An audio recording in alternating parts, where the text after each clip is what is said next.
In this presentation, I'm going to show you how you can add rotations head to tail, very similar to vectors. Now, a rotation is usually represented as a rotation about an axis, and the Euler rotation vector points in the direction of the axis, and the magnitude of the Euler rotation vector is the magnitude of the vector. Now, if we have two rotations and their axes align, we can simply add the rotation angles together for the total rotation about that axis. But if the axes are not aligned, you can't just add the rotations just like they're vectors. So that you can't do. You can also have a rotation. It can be represented as a geocentric arc along the rotation plane, or think of it as the equatorial plane. And again, if the axes aligned, if they're both rotating about the same axis, you can just add the angles together to get the total rotation. However, if you look, and this is in this figure, you can see if you have a geocentric arc and you add another geocentric arc, and they're not in the same plane, so the rotation axes do not align, you can add them, but you won't get the right answer because you'll need an additional rotation about the axis at its final point, C. So unfortunately, we can't add rotations using the complete rotation arc.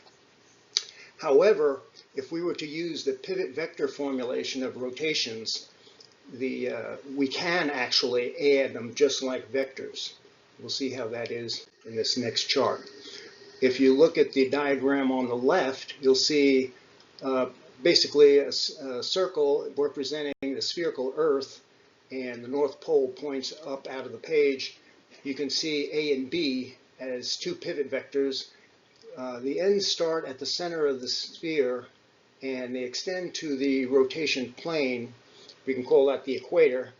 And in the pivot vector formulation of rotations, a rotation is defined by a pivot vector pair, A and B. And it works by rotating about vector A 180 degrees, followed by a rotation about B of 180 degrees. And when you do that, the effective rotation about the North Pole is going to be theta. So the angular distance between A and B is actually 1/2 of theta. But when you do the two rotations about each of the pivot vectors, the total geocentric arc is equal to theta. So if you look at the diagram on the right, you can see the rotation axis pointing straight up with a rotation of theta about the axis. And below that, you'll see the geocentric arc having a length of theta. So the geocentric arc is of the pivot vectors is theta for the whole thing. But now for the pivot vectors, the geocentric arc between the two pivot vectors is just 1/2 of theta. And again, you rotate about A by 180 degrees and then B by 180 degrees, and that's equivalent to a rotation arc of theta degrees, twice the separation distance between A and B. And here's what it would look like if you look at more of a three-dimensional diagram. We have the plane, the rotation plane with D and B in it, and the axis is defined by D cross B, taking the cross product of those vectors.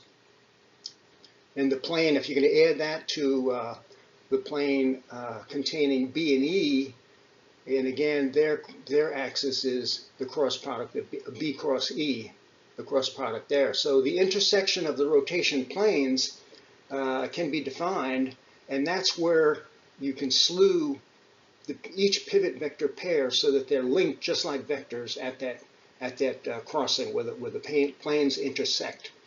Now each pivot vector pair can be moved around in its own plane, in its own rotation plane, and give the same rotation about the axis as long as the separation distance between the two pivot vectors remains the same. So you can clock each pivot vector pair to anywhere in the plane and get the same rotation.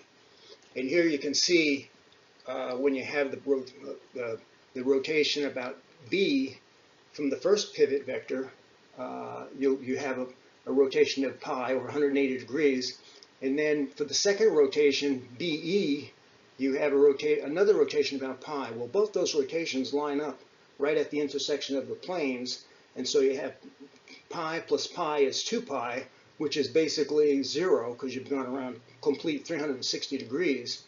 So that pretty much goes away, and you're left with D and E as representing the rotation in a new rotation plane that's equal to the combination of those two rotations.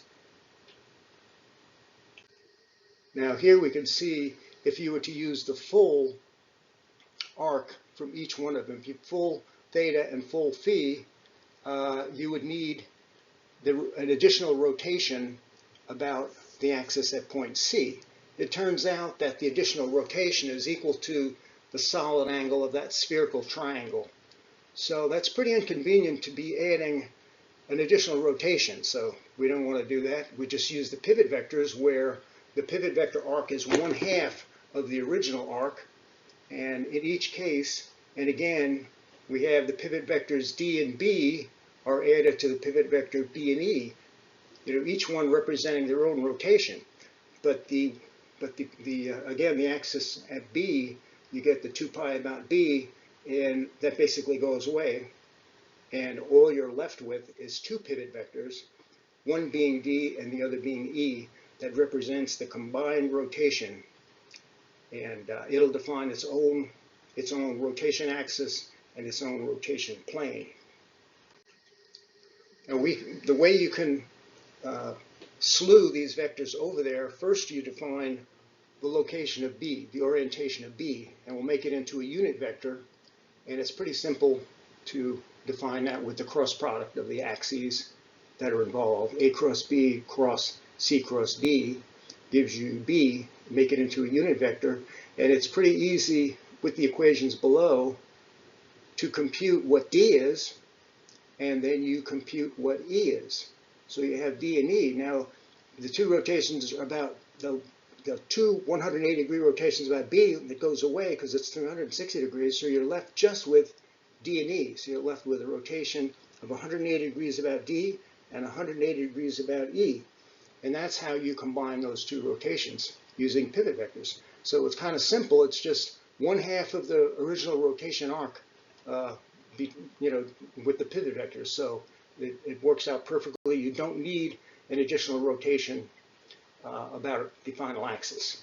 So we can look at how the Euler axis comes out of that. Well, the Euler axis for the first rotation is A cross B, and make it into a unit vector in that top equation. And then the angle is twice the inverse cosine of the A dot B, which is theta. And the same type of equation holds for C cross D, where you get an angle of phi.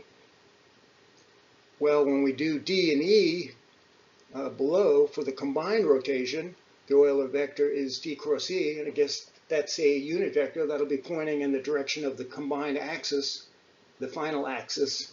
And then the angle, again, is 2 times inverse cosine of D dot E, which gives you the beta.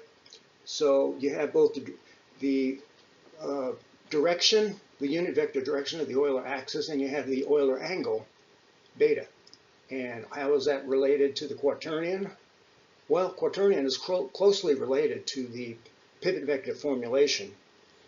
The quaternion is equal to the scalar part is just D, the dot product of D and E, and the vector part is simply the cross product of D and E. So it makes it very, very simple. So quaternions are very, very closely related to pivot vectors. And you can see that the dot product gives you the cosine of the 1/2 angle, beta over 2, and you get the unit vector, and you get the sine beta over 2 for the vector part.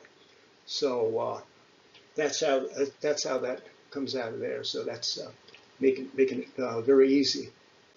And in conclusion, we can see that, well, the geocentric arc is very good for representing rotations. And but at the full geocentric arc, you can't add them because you get an additional angle because they're not aligned. I mean, if they were aligned, you can add them and you wouldn't have to worry about an additional angle. But when you use the pivot vector formulation, you can take the geocentric arcs and add them just like vectors. Even though it's on a spherical surface, you can add them kind of a spherical addition on the surface, and you will get the correct answer. So, and then if you have other rotations, you can always combine that. You can continue the process of combining them two at a time, doing the same process over and over again to combine any number of rotations and get a final rotation. So that makes the pivot vectors pretty useful, especially for understanding the geometry of rotations. And in addition, you can see where that half angle comes from in the definition of the pivot vector, and it also comes over into the quaternion. So there's a lot of questions, people have questions on how does that half angle get into the quaternion?